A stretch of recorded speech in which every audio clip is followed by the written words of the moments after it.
Hi friends, బాగున్నారా? మీరు ఎంత బాగుండాలని కోరుకుంటున్నాను. ఈ రోజు మన ఛానల్లో బొరుగు ముద్దలు తయారు చేసుకుంటాను. ముందుగా స్టవ్ తీసుకోవాలి, తర్వాత ఒక పెద్ద బౌల్ పెట్టుకోవాలి. ముందుగా బొరుగులు తీసుకోవాలి.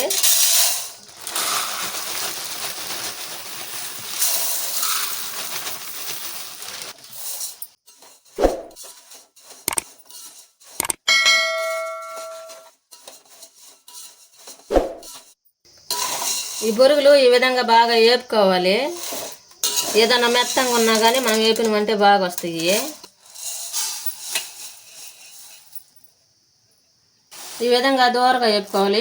మాడుచుకోకూడదు. మాడిపోయి అంటే బాగుంది, చేదు వస్తుంది. ఈ కప్పుతోటి 3 కప్పులు బొరుగులు తీసుకున్నాము. అవి బాగా వేపి ఒక ప్లేట్లో పోసుకొని పక్కన పెట్టేసుకున్నాము. బొరుగు ముద్దల కోసం పాకం పట్టుకున్నాం. ముందుగా కొద్దిగా వాటర్ వేసుకోవాలి. ముందుగా వాటర్ వేసుకున్నాం కదా, వాటర్ వేసుకొని బెల్లం వేసుకుంటాను. 1 కప్పు బెల్లం వేసుకున్నాము. ఇది బాగా పాకం పట్టుకోవాలి.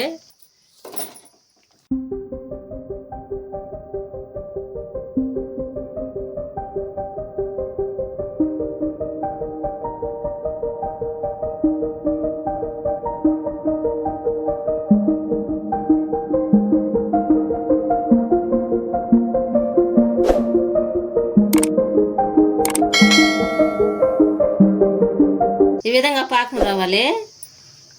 చూసారా? ఈ విధంగా రావాలి. ఇప్పుడు దించుకోవాలి. ఇప్పుడు ముందుగా మనం వేపి పెట్టుకున్నాం కదా బొరుగులు, పోసుకుంటా కలుపుకోవాలి. ఈ విధంగా పోసుకుంటా కలుపుకోవాలి.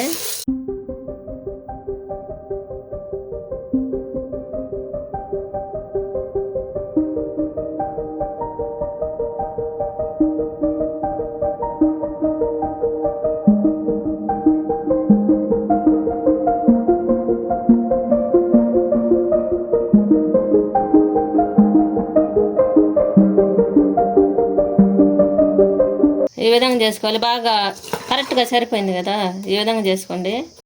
ఈ విధంగా ముద్దలుగా చేసేసుకోవాలి. చూసారా? ఈ విధంగా బాగా రావాలి. నీట్గా వచ్చింది కదా.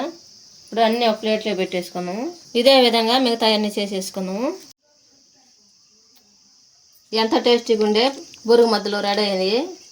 చూడండి, మన పిల్లలకి ఎంతో ఇష్టమైన బొరుగు ముద్దలు ఇవి. మీరు కూడా మీ ఇంట్లో చేసుకొని ఎలా ఉందో మా కామెంట్లో పెట్టండి. లైక్ షేర్ చేయండి, సబ్స్క్రైబ్ చేసుకోండి, పక్కన ఉన్న బెల్ నొక్కండి. Thank for watching.